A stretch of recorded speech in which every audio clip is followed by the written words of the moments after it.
ಚಿತ್ರದ ಪ್ರೇಮಾಂಜಲಿಯ ಸುಮಾ ಸುಮಾ ಸುಮಾ.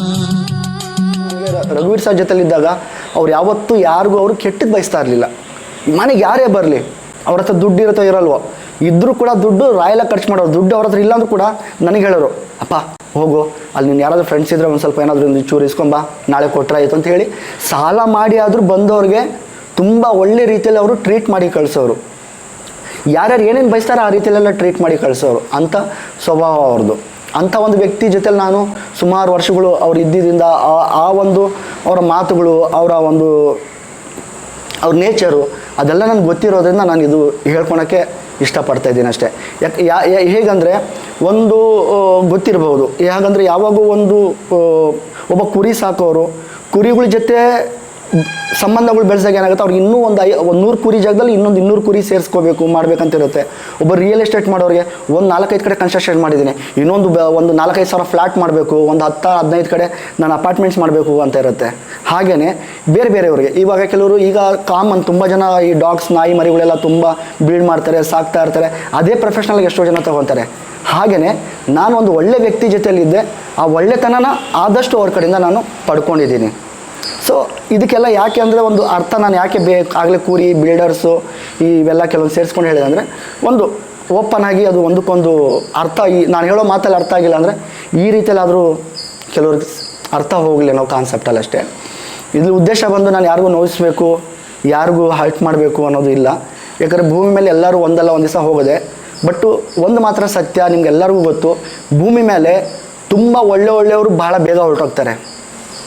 ತುಂಬ ಒಳ್ಳೆಯವರು ಭಾಳ ಬೇಗ ಹೊರಟೋಗ್ತಾರೆ. ಕೆಟ್ಟವರು ತುಂಬ ದಿವಸ ಇರ್ತಾರೆ. ಏನಕ್ಕಂದರೆ ಅವ್ರು ಇನ್ನೂ ಕೆಟ್ಟದಾಗ ನಾವು ಹಾಗೆ ಹೀಗೆ ಮಾಡಬೇಕು ಅದು ಇದು ಅಂತ ತುಂಬ ಜನ ಇರ್ತಾರೆ. ಬಟ್ ಅಂದರೆ ಅವ್ರು ಹೋಗೋ ಕೊನೆ ಮೂಮೆಂಟಲ್ಲಿ ಹೇಗಿರುತ್ತೆ ಅಂತ ಅವರೇ ಥಿಂಕ್ ಮಾಡಿರಲ್ಲ ಏನೆಲ್ಲ ಆಗಿರುತ್ತೆ ಅನ್ನೋದು. ಬಟ್ ಇದು ನನ್ನ ಯಾರಿಗೂ ಹೈಟ್ ಮಾಡಬೇಕು ಅಂತ ಹೇಳ್ತಿರೋದಲ್ಲ. ಒಂದು ಮನುಷ್ಯನ ಜೀವನದಲ್ಲಿ ಒಂದು ಪ್ರಕೃತಿ ನಿಯಮ ಹೇಗಿರುತ್ತೆ ಅದು ಕಣ್ಣಾರೆ ಆ ಥರ ನೋಡಿರೋದ್ರಿಂದ ನಾನು ಅದನ್ನು ಹೇಳ್ತಾ ಇದ್ದೀನಿ. ಒಳ್ಳೆಯವರು ಭಾಳ ಬೇಗ ಹೋಗ್ತಾರೆ, ಕೆಟ್ಟವರು ಸ್ವಲ್ಪ ತುಂಬ ಜನಕ್ಕೆ ಹಾಳು ಮಾಡಿ ನಿಧಾನಕ್ಕೆ ಹೋಗ್ತಾರೆ. ಬಟ್ ಆದರೆ ಅವ್ರು ಹೋಗೋದು ದಾರಿ ಯಾವ ಥರ ಎಷ್ಟು ಕೆಟ್ಟದಾಗಿರುತ್ತೆ ಅಂದರೆ ತುಂಬ ಕೆಟ್ಟದಾಗಿರುತ್ತೆ. ಅದು ಅವ್ರು ಬಿಲೀವ್ ಮಾಡಿರಲ್ಲ ಆ ಥರ ಇರುತ್ತೆ ಅಂತ. ಅದಕ್ಕೆ ಆದಷ್ಟು ಎಲ್ಲರೂ ಒಳ್ಳೆ ಕೆಲಸ ಮಾಡೋಣ. ಸಾಕಷ್ಟು ನಮ್ಮ ಒಂದು ಕಲ್ಚರು, ನೇಚರು, ಪ್ರಕೃತಿ, ನಮ್ಮ ಒಂದು ಸಂಸ್ಕೃತಿ, ನಮ್ಮ ನಾಡು ನುಡಿ ಭಾಷೆಗಳು ಎಲ್ಲದಕ್ಕೂ ಸಪೋರ್ಟ್ ಮಾಡೋಣ. ನಮ್ಮಲ್ಲಿ ಕನ್ನಡ ಭಾಷೆ ಉಳಿಸೋಕ್ಕೋಸ್ಕರ, ಕನ್ನಡ ನುಡಿ ನೆಲಕ್ಕೋಸ್ಕರ ತುಂಬ ಜನ ಓಡಾಡ್ತಾ ಇದ್ದಾರೆ. ಬಟ್ ಅದು ಅವ್ರು ಯಾವ ಮಟ್ಟದಲ್ಲಿ ಓಡಾಡ್ತಾ ಇದ್ದಾರೆ, ಅವ್ರ ಉದ್ದೇಶಗಳು ಏನಿದೆ, ಒಳ್ಳೆಯದೇ ಆಗಿರ್ಬೋದು. ಬಟ್ ಆದರೆ ಇಂಥ ಒಂದು ನಮ್ಮ ನಾಡಿಗೆ ಬಂದು ನಮ್ಮ ಭಾಷೆ, ನಮ್ಮ ಇದು ಅನ್ನ ನೀರೆಲ್ಲ ತಿಂದು ನಮ್ಮ ಕೆಲವರು ಸಾಧನೆ ಮಾಡಿರೋಂಥ ನಟರಿಗೆ ಅವ್ರು ಗುರುತಿಸ್ದೇನೆ ಅವರು ಈ ಪೊಲಿಟಿಷಿಯನ್ಸ್ ಅವ್ರಿಗೆಲ್ಲ ಸೇರಿಸ್ಕೊಂಡು ಈ ರೀತಿಯಲ್ಲಿ ಮಾತಾಡ್ತಾರೆ. ಅಂದರೆ ನಾವು ನಮ್ಮ ಒಂದು ಕನ್ನಡ ಭಾಷೆ ಜೊತೆಯಲ್ಲಿ ನಮ್ಮ ಸಾಧಕರು ನಟರುಗಳು ಯಾರ್ಯಾರಿದ್ದಾರೆ ಅವರೆಲ್ಲ ಒಂದು ಸಿನಿಮಾ ರಂಗಕ್ಕೆ ಹೇಗೆಲ್ಲ ಒಂದು ಪ್ರೋತ್ಸಾಹ ಕೊಟ್ಟಿದ್ದಾರೆ ಅಂಥವ್ರನ್ನ ನಾವು ಅತಿ ಹೆಚ್ಚಾಗಿ ನಾವು ಹೈಲೈಟ್ ಮಾಡಬೇಕಾಗತ್ತೆ. ನಿಮಗೆ ಗೊತ್ತು ಕರ್ನಾಟಕದಲ್ಲಿ ಎಲ್ಲ ಎಂತೆಂಥ ನಟರು ಏನೆಲ್ಲ ಸಾಧನೆ ಮಾಡಿದ್ದಾರೆ, ಅವ್ರದ್ದೆಲ್ಲ ಪ್ರತಿಯೊಂದು ಎಷ್ಟು ಇಂಪಾರ್ಟೆನ್ಸ್ ಇದೆ ಅಂತ. ನಟರು ಆಗಿರ್ಬೋದು, ನಿರ್ದೇಶಕರು ಇಡೀ ಅವರು ಜೀವನನೇ ಸಿನಿಮಾಗೋಸ್ಕರ ಅಂತಲೇ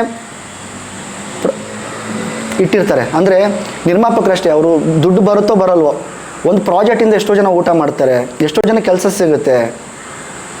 ಹೀಗೆ ಆಗಿನ ಕಾಲದಲ್ಲಿ ನನಗೆ ಗೊತ್ತಿರೋ ಹಾಗೆ ನನಗೆ ಕೆಲವರು ಅದು ಹೇಳಿರೋ ಪ್ರಕಾರ ಡಾಕ್ಟರ್ ರಾಜ್ಕುಮಾರ್ ಸರ್ ವರ್ಷಕ್ಕೆ 6, 7, 5 ಸಿನಿಮಾಗಳು ಹೀಗೆ ಮಾಡ್ತಿದ್ರಂತೆ.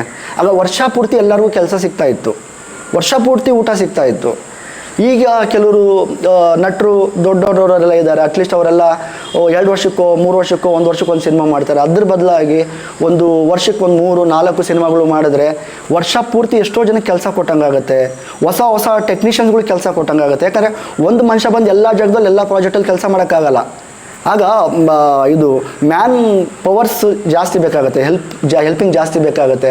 ಆಗ ಒಂದು ದೊಡ್ಡ ನಟರುಗಳೆಲ್ಲ ಏನಾಗುತ್ತೆ ಅಂದರೆ ಅವ್ರು ಮಾಡೋ ಪ್ರಾಜೆಕ್ಟ್ಗಳೆಲ್ಲ ಕಾಸ್ಟ್ಲಿ ಇರುತ್ತೆ, ದೊಡ್ಡ ಬಜೆಟ್ ಇರುತ್ತೆ. ಹಾಗಾಗಿ ಎಷ್ಟು ಜನಕ್ಕೆ ಊಟ ಸಿಗಲ್ಲ, ಎಷ್ಟು ಜನಕ್ಕೆ ಕೆಲಸ ಸಿಗುತ್ತೆ.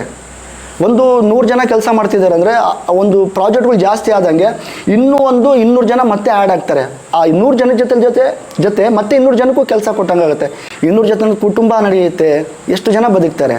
ಯಾವಾಗ ಅಷ್ಟು ದೊಡ್ಡ ನಟರುಗಳೆಲ್ಲ ಬ್ಯುಸಿ ಆಗಿದ್ದಷ್ಟು ಸಾಕಷ್ಟು ಜನಕ್ಕೆ ಕೆಲಸ ಸಿಗುತ್ತೆ.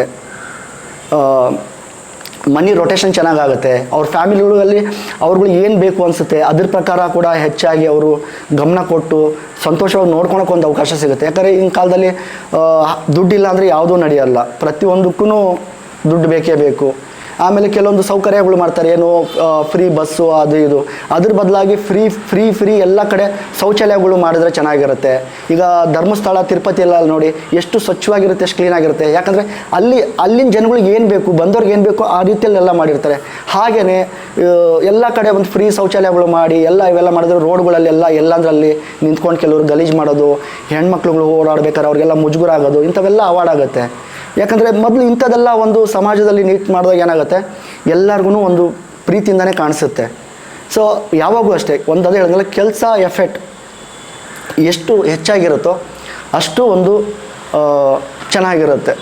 ಮೊದಲು ಒಬ್ಬರು ದುಡಿಮೇಲೆ ಎಲ್ಲರೂ ಜೀವನ ನಡೀತಾ ಇತ್ತು. ಈಗ ಫ್ಯಾಮಿಲಿಯಲ್ಲಿ ಯಾರ್ಯಾರು ದೊಡ್ಡ ದೊಡ್ಡ ಜನಗಳು ಇರ್ತಾರೆ ಎಲ್ಲರೂ ಕೆಲಸ ಮಾಡಿ ಜೀವನನ ನಡೆಸೋ ರೀತಿಯಲ್ಲಿ ಬಂದಿದೆ. ಅಂದರೆ ಕಾಲ ಚೇಂಜ್ ಆಗಿದೆ, ಅಂದರೆ ಕಾಲ ಹಾಗೇ ಇದೆ, ಅಪ್ಡೇಟ್ಸ್ ಬದಲಾವಣೆ ಆಗಿದೆ.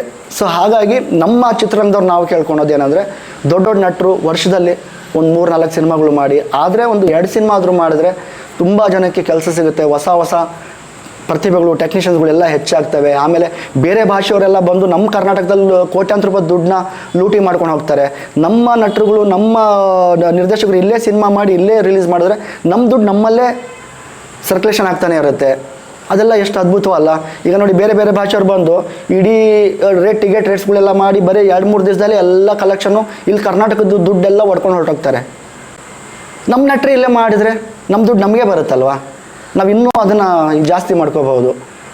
ಯಾಕೆ ನಾನು ಇಷ್ಟೆಲ್ಲ ವಿಷಯಗಳು ಹೇಳ್ತಾ ಇದ್ದೀನಿ ಅಂದರೆ, ಆಗ ನಮ್ಮ ರಘುವೀರ್ ಸರ್ ಹೊಸ ಪ್ರತಿಭೆ ಇದ್ದರೂ ಕೂಡ ಒಂದು ಸಿನಿಮಾದಲ್ಲಿ ಸೋತಿದ್ರು ಸಹ ಚೈತ್ರದ ಪ್ರೇಮಾಂಜಲಿನ ದೊಡ್ಡ ಮಟ್ಟಕ್ಕೆ ಸಕ್ಸಸ್ ಮಾಡಿ ಗೆಲ್ಲಿಸಿದ್ರು. ಹಾಗಾಗಿ ನಾನು ಇಷ್ಟೆಲ್ಲ ಯಾಕೆ ಹೇಳಿದೆ ಅಂದರೆ, ಒಂದು ಅಭಿಮಾನಿಗಳು ಚಿತ್ರರಂಗದ ಪ್ರೇಕ್ಷಕರು ಮನಸ್ಸು ಮಾಡಿದ್ರೆ ಅವ್ರು ಯಾವ ಉತ್ತಮಕ್ಕೆ ಬೇಕಾದ್ರೂ ಮನುಷ್ಯನ ಬೆಳೆಸ್ತಾರೆ. ಯಾಕಂದ್ರೆ ಅವರು ಹೊಸಬ ಹಳಬ ಅಂತ ನೋಡಲ್ಲ, ಅವ್ರಿಗೇನು ಮನೋರಂಜನೆ ಬೇಕು, ಒಳ್ಳೆ ಕಥೆ ಬೇಕು, ಒಳ್ಳೆ ಸಂದರ್ಶನ ಬೇಕು, ಅದನ್ನು ಬಯಸ್ತಾರೆ. ಕೆಲವೊಂದು ನೋಡಿ ಇವಾಗ ರಿಯಾಲಿಟಿ ಶೋಸು ನೀವು ನೋಡ್ತಾ ಇರ್ತೀರ, ಆ ರಿಯಾಲಿಟಿ ಶೋಸಲ್ಲಿ ಈಗಿನ ಜನ್ರೇಷನಲ್ಲಿ ಅದರಿಂದ ನೋಡಿ ಏನಾದರೂ ಕಲಿಯುವಂಥದ್ದು ಏನಾದರೂ ನಡೀತಾ ಇದೆಯಾ? ಚಿಕ್ಕ ಮಕ್ಳ ಕೈಲೆಲ್ಲ ಡಬಲ್ ಮೀನಿಂಗ್ ಮಾತಾಡಿಸ್ತಾರೆ, ಇನ್ನೊಂದು ಏನೇನೋ ಆ ಮಕ್ಕಳಿಗೆ ಅವ್ರ ಏಜ್ನ ಮೀರಿದ್ದು ರೀತಿಯಲ್ಲಿ ಸ್ಕ್ರಿಪ್ಟೆಲ್ಲ ಕೊಟ್ಟು ಡೈಲಾಗ್ಸ್ಗಳು ಕೊಟ್ಟು ಇದನ್ನು ಮಾಡ್ತಾರೆ. ಬಟ್ ಅದು ನಾನು ಹೇಳ್ತಾರೆ ಸರಿನೋ ತಪ್ಪೋ ನನಗೆ ಗೊತ್ತಿಲ್ಲ. ಅಂದರೆ ನಾವು ಏನೇ ಯಾಕಂದರೆ ಒಂದು ಕುಟುಂಬ ಫ್ಯಾಮಿಲಿ ಒಳಗಡೆ ಒಂದು ಟಿ ವಿ ನೋಡ್ತಾ ಇದ್ದೀವಿ ಅಂದರೆ ಕುಟುಂಬ ಸಮೇತ ಕೂತ್ಕೊಂಡು ನೋಡೋ ಥರ ಇರುತ್ತೆ. ಅಲ್ಲಿ ಮಕ್ಳು ಇರ್ತಾರೆ, ದೊಡ್ಡವರು ಇರ್ತಾರೆ. ಅಂದರೆ ಆ ಪುಟ್ಟ ಮಕ್ಳುಗಳ ಕೈಯಲ್ಲಿ ಏನೇನೋ ಹೇಳ್ಸೋದ್ರಿಂದ ಅಲ್ಲಿ ಮನೇಲಿ ಒಳಗಡೆ ಕೂತಿರೋ ಮಕ್ಕಳು ಕೂಡ ಅದನ್ನು ಕಲಿತಾರೆ, ಅವರು ಹಾಗೆ ಕಲಿತಾರೆ. ಬಟ್ ಅದು ಆ ಥರ ಚಾನ್ಸಸ್ ಇರುತ್ತೆ ಕಲಿಯೋದು. ಬಟ್ ಆದರೆ ಇನ್ನೊಂದು ಏನಾಗಿದೆ ಅಂದರೆ, ಈ ಥರ ಡಬಲ್ ಮೀನಿಂಗು ಅವು ಇವು ಅದನ್ನೇ ತುಂಬ ಜನ ಎಂಜಾಯ್ ಮಾಡ್ತಾಯಿದ್ದಾರೆ. ಬಹುಶಃ ಈಗ ಜನಗಳಿಗೆಲ್ಲ ಅದೇ ಇಷ್ಟ ಅನಿಸುತ್ತೆ. ಯಾಕಂದರೆ ಮೊದಲೆಲ್ಲ ನೋಡಿ ಒಂದು ರಿಯಾಲಿಟಿ ಶೋಸ್ ಆಗಿರ್ಬೋದು, ಒಂದು ಸೀರಿಯಲ್ ಆಗಿರ್ಬೋದು, ಅದ್ಭುತವಾಗಿರೋ ಒಂದು ಕಥೆನ ನಮಗೆ ಕ್ಯೂರಿಯಾಸಿಟಿ ಬರೋದು, ನಾಳೆ ಬಂದರೆ ಏನಾಗ್ಬೋದು, ಏನು ನಡೀಬೋದು, ಒಳ್ಳೆ ಸಂಸಾರಕ್ಕೆ ಸಂಬಂಧಪಟ್ಟಂಗೆ, ಜೀವನ ಚರಿತ್ರೆಗೆ ಸಂಬಂಧಪಟ್ಟಂಗೆಲ್ಲ ಮಾಡೋರು. ಈಗ ಬರೀ ನಾನು ಹೇಳಬಾರ್ದೆಲ್ಲ ಏನು, ಈಗ ಎಲ್ಲ ನೀವೇ ನೋಡ್ತಾ ಇರ್ತೀರ ಯಾವ ರೀತಿಯಲ್ಲಿ ಬರ್ತಾಯಿದೆ ಅಂತ. ನನಗೆ ಅನ್ಸೋದೇನೆಂದರೆ, ಆ ರಿಯಾಲಿಟಿ ಶೋದಲ್ಲಿ ಪುಟ್ಟ ಮಕ್ಳುಗಳ ಕೈಲೆಲ್ಲ ಆ ರೀತಿಯಲ್ಲೆಲ್ಲ ಅವ್ರ ಕೈಯಲ್ಲಿ ಹೇಳಿಸಿ ಅವರು ಏನು ಗೊತ್ತಿಲ್ಲದರನ್ನೆಲ್ಲ ಅವ್ರನ್ನ ತಲೆಯಲ್ಲಿ ಕ್ರಿಯೇಟ್ ಮಾಡಿ, ಅದ್ರ ಬದಲಾಗಿ ನಮ್ಮ ಕಲ್ಚರಲ್ಲಿ ಎಷ್ಟೋ ವಿಷಯಗಳಿರ್ತವೆ, ಸಂಸ್ಕೃತಿ, ನಾಡು, ನುಡಿ, ಅದ್ರ ಬಗ್ಗೆ ಕಾನ್ಸೆಪ್ಟ್ಗಳು ಮಾಡಿ ಕಲಿಸಿದಾಗ ಏನಾಗುತ್ತೆ, ನಮ್ಮ ಒಂದು ಕಲ್ಚರು ಮುಂದಕ್ಕೆ ಜನ್ರೇಷನ್ಗೆ ಅದು ಸ್ವಲ್ಪ ಪಿಕಪ್ ಆಗುತ್ತೆ, ಉಳಿಯುತ್ತೆ.